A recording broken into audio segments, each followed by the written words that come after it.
Jai Hind student, welcome to biology class. Now students, in this lecture we will discuss the principle of biotechnology, that is genetic engineering. So we have seen the definition, we have discussed the definition, that is genetic engineering it is simply the transfer of genes from one organism to other. Okay होता कैसे है वो हम पढ़ेंगे detail में, but अगर genetic engineering जो है सिंपली जीन्स का ट्रांसफ़र, ओके एक ऑर्गेनिज्म से दूसरे.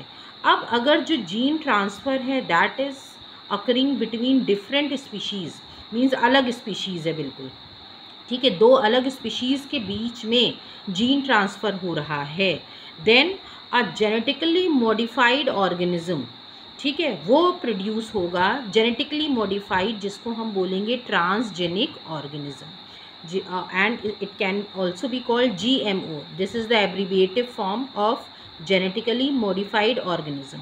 अब in the previous lectures we have discussed about sexual and asexual reproduction भी हमने स्टार्टिंग के लेक्चर्स में पढ़ा था, जिसमें हमने देखा था कि जो सेक्सुअल रिप्रोडक्शन होता है that is advantageous over asexual reproduction. हमने बहुत सारे उसके रीजंस भी पढ़े थे, बिकॉज जो सेक्सुअल रिप्रोडक्शन होता है it provides opportunity for variations, okay, and due to this the new combinations of genes of genetic setup they are formed, ठीक है, new combination of genes they are formed.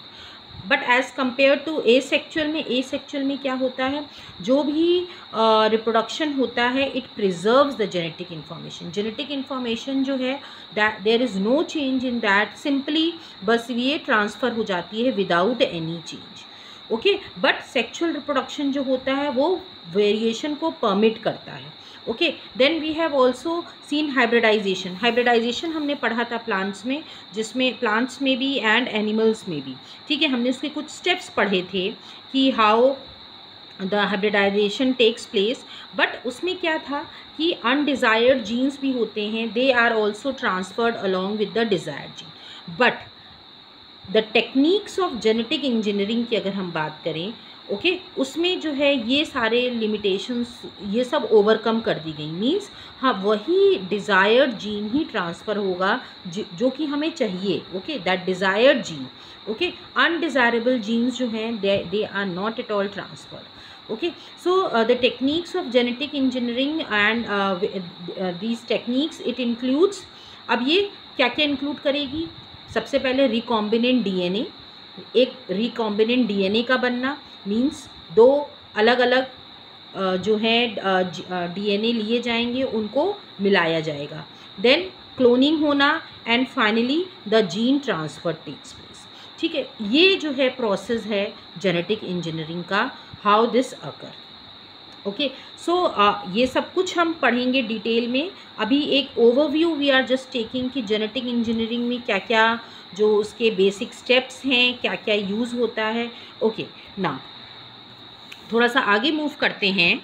Now अगर हम बात करें genetic engineering में हम कौन कौन से कंपोनेंट्स यूज़ होते हैं, क्या क्या यूज़ होता है, सबसे इम्पॉर्टेंट है प्लाज्मिड, ओके. प्लाज्मिड जो है हमने पढ़ा था एक्स्ट्रा क्रोमोसोमल मटेरियल होता है and it is autonomous, means self replicating होता है, and this is present in bacteria, okay. And self replicating होता है दैट मीन्स कि it can undergo replication along with and independent of chromosomal DNA. Chromosomal DNA का यहाँ पे कोई role नहीं, इंडिपेंडेंटली इसमें रेप्लिकेशन हो सकता है, ओके. ये ज़रूरी है. फिर जो है रिस्ट्रिक्शंस एंजाइम्स की ज़रूरत होती है, जिनको मॉलिक्यूलर सिजर्स भी कहा जाता है, ओके. ये किस लिए यूज़ होते हैं, in order to cut the DNA को कट करने के लिए एट द स्पेसिफिक लोकेशन, ठीक है. क्योंकि क्या होता है कि जो भी हमें सपोज़ जो भी हमको डीएनए जो है ट्रांसफ़र करना है किसी होस्ट बॉडी में, ओके. सो दैट होस्ट जो डीएनए होता है उसमें क्या होते हैं, मीन्स आप कोई भी पार्ट नहीं कट कर लोगे, कोई स्पेसिफिक लोकेशंस होती हैं जहाँ डीएनए सीक्वेंस को कट किया जाता है, ओके. सो क्रोमोसोम्स में स्पेसिफिक डीएनए सीक्वेंस होता है जिसको हम बोलते हैं origin of replication, okay. And these sequence they are responsible for initiating replication. Okay, इसीलिए जो भी एलियन डीएनए जो ट्रांसफ़र किया जाता है, okay, for the multiplication of any alien piece of DNA. Alien क्या हुआ? जो बाहरी डीएनए हम किसी दूसरे ऑर्गेनिज्म में इंट्रोड्यूस कर रहे हैं। Okay, so that any piece of alien DNA in an organism, it needs to be a part of chromosomes which has the specific sequence। ठीक है, तो ये जो डीएनए है, ये जो हम बाहरी डीएनए ऑर्गेनिज्म में किसी भी दूसरे ऑर्गेनिज्म में डाल रहे हैं, वो कहाँ जाएगा? वो ऑर्गेनिज्म में जो डीएनए होगा उसमें कुछ स्पेसिफिक साइट्स होती हैं जिनको स्पेसिफिक सीक्वेंस होता है, जिसको ओरिजिन ऑफ रेप्लिकेशन कहते हैं। ओके, उसी के साथ ये एलियन डीएनए जो है वो लिंक्ड कर जाता है उन ओरिजिन ऑफ रेप्लिकेशन के साथ, and then this piece of alien DNA it replicate and multiply inside the host organism। Okay, और रेप्लिकेट करता है, और इस प्रोसेस को हम बोलते हैं क्लोनिंग। ठीक है, जो कि वो अपनी आइडेंटिकल कॉपीज़ बनाता है रेप्लिकेट करके। Okay, for of any template DNA, जो भी टेम्पलेट डीएनए जिसमें भी इसको लिंक किया गया है जिस डीएनए के साथ, तो फिर ये उसके साथ रेप्लिकेट करता है।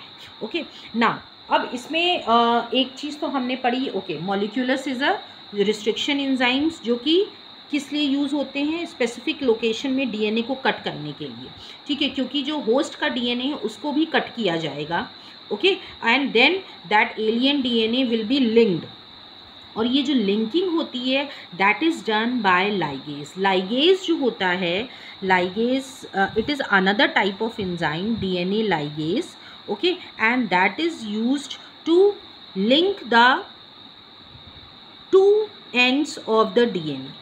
ठीक है, उनको लिंकिंग, जॉइनिंग के लिए एक तरह से फेविकोल का हम कह सकते हैं, फेविकोल का काम करता है, जोड़ने का काम करता है। ओके ना, अब और क्या क्या इसमें होता है ना? हाँ, एक चीज़ और है, लाइक प्लाज्मिड के बारे में हमने बात किया था ना बेटा। हमने देखा है कि लाइक जो अगर हम डिज़ीज़ की बात करें, मलेरिया जो है किस वेक्टर से स्प्रेड होता है? मॉस्किटो से स्प्रेड होता है। Mosquito acts as a vector. तो जो प्लाज्मिड है, एक्स्ट्रा क्रोमोसोमल मटेरियल, ये भी वेक्टर की तरह काम करता है। ये क्या करता है? जो भी हमको फॉरेन जीन चाहिए, वो फॉरेन जीन जो है उस प्लाज्मिड के साथ क्या होगा? उस प्लाज्मिड के साथ लिंक होगा, और वो उस प्लाज्मिड के थ्रू जो भी होस्ट बॉडी है उसमें इनोकुलेट किया जाएगा। ओके, तो ये जो फॉर एग्जाम्पल आई से suppose the linking of antibiotic resistant gene. ठीक है, एंटीबायोटिक रेजिस्टेंट जीन है, उसको हम प्लाज्मिड वेक्टर के साथ, प्लाज्मिड जो है it acts as a vector, उसके साथ हम लिंक कर देते हैं। ओके, एंड इसको, ये लिंकिंग किससे होगी? जो भी जोड़ने का काम होगा वो डीएनए लाइगेज करेगा। ओके, डीएनए लाइगेज उसको जोड़ने का काम करेगा, which acts on the cut DNA molecules and join their end. ठीक है, डीएनए मॉलिक्यूल जो है आपका उसको कट करेगा और उसको जॉइन करेगा।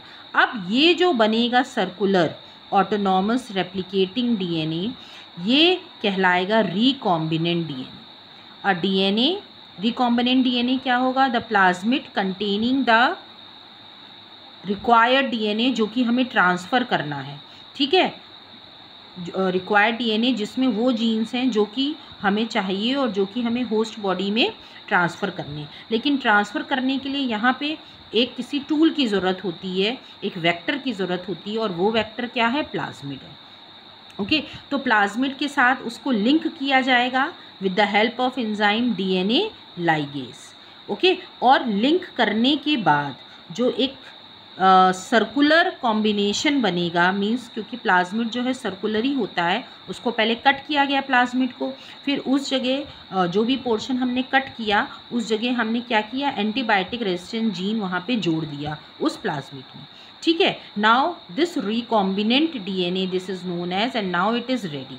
अब इस डीएनए को जब ट्रांसफ़र किया जाएगा किसी भी ऑर्गेनिज्म में, ओके, किसी भी ऑर्गेनिज्म में, सपोज उसको ई कोलाई में ही ट्रांसफ़र किया गया। ओके, सो क्या होगा? It will replicate using the hosts DNA polymerase enzyme. जो भी होस्ट पॉलीमरेज डीएनए एंजाइम है वो उसके साथ वो उसको यूज़ करके उसके साथ रेप्लिकेट मींस वो रेप्लिकेट करेगा, मल्टीपल कॉपीज़ बनाएगा. Okay, and this process is known as cloning. Now Berg जो है Berg is known as father of genetic engineering. अब जो हमने रेस्ट्रिक्शन एंजाइम की बात की तो ये भी दो तरह के होते हैं, एक रेस्ट्रिक्शन एंडोन्यूक्लियेज और एक होता है एक्सोन्यूक्लियेज. ठीक है, एंडोन्यूक्लियेज जो है इसको आर्बर, नाथन एंड स्मिथ इन 1970 ये इन्होंने डिस्कवर किया था and they got Nobel prize also in 1978. ये इम्पॉर्टेंट नहीं है. और यही जो है डीएनए को ब्रेक करता है at specific sites. Then Cohen and Baer in 1973 they introduced a piece of gene containing foreign DNA into the plasmid of E. coli. Okay, इन्होंने जो है Stanley Cohen and Herbert bear इनका पूरा नाम है. इन्होंने 1972 में ये बताया था कि जो एंटीबायोटिक रेजिस्टेंस जीन है इन्होंने आइसोलेट किया था antibiotic resistance gene by cutting out a piece of DNA from the plasmid which was responsible for conferring antibiotic resistance. The cutting of DNA at specific location become possible with the discovery of so called molecular scissor, जो कि हमने बताया था इनके through इसको cut किया गया था. Now the construction of first artificial recombinant DNA molecule. तो फर्स्ट recombinant DNA molecule जो कंस्ट्रक्ट किया गया था by Stanley Cohen and Herbert Boyer, अभी हमने बताया ये इम्पॉर्टेंट है. Now they cut the piece of DNA from the plasmid containing antibiotic resistant gene in the bacterium Salmonella tymphanum. ये आपको याद रखना है. इन्होंने सबसे पहले फर्स्ट रिकॉम्बिनेंट डीएनए जो है कंस्ट्रक्ट किया था. और कैसे किया था? By cutting the piece of DNA from the plasmid. जो प्लाज्मिड से एक डीएनए का पीस कट किया और वो डीएनए का पीस क्या उसमें कौन सा था? एंटीबायोटिक रेजिस्टेंस जीन्स प्रेजेंट थे. ओके, और वो उन्होंने कट करके जो है वो इंट्रोड्यूस किया था होस्ट बॉडी में. Genetically modified organism. Now there are three basic steps how to create a genetically modified organism. 3 basic steps हैं. सबसे पहले identification of DNA with desirable gene. ठीक है, सबसे पहले तो जीन्स जो भी जीन्स हमें जो हैं जो भी चाहिए उसको DNA को आइडेंटिफाई करना जिसमें वो जीन्स प्रेजेंट हैं. फिर introduction of the identified DNA into host. फिर वो उस डीएनए को होस्ट की बॉडी में उस डीएनए को along with the desired gene host की बॉडी में डालना. फिर maintenance of introduce DNA in the host and transfer of the DNA to its. और फिर उसके बाद जो है जो भी चेंजेस होते हैं बॉडी में उनको भी देखना, उनकी मॉनिटरिंग करना, किस तरह जो है वो जो है कैरेक्टर्स ट्रांसफ़र हो रहे हैं या जो भी फिनोटाइप है वो चेंज हो रहा है. Okay, so this is all about the genetic engineering. अब हम नेक्स्ट लेक्चर में टूल्स पढ़ेंगे of the recombinant DNA technology. Thank you students.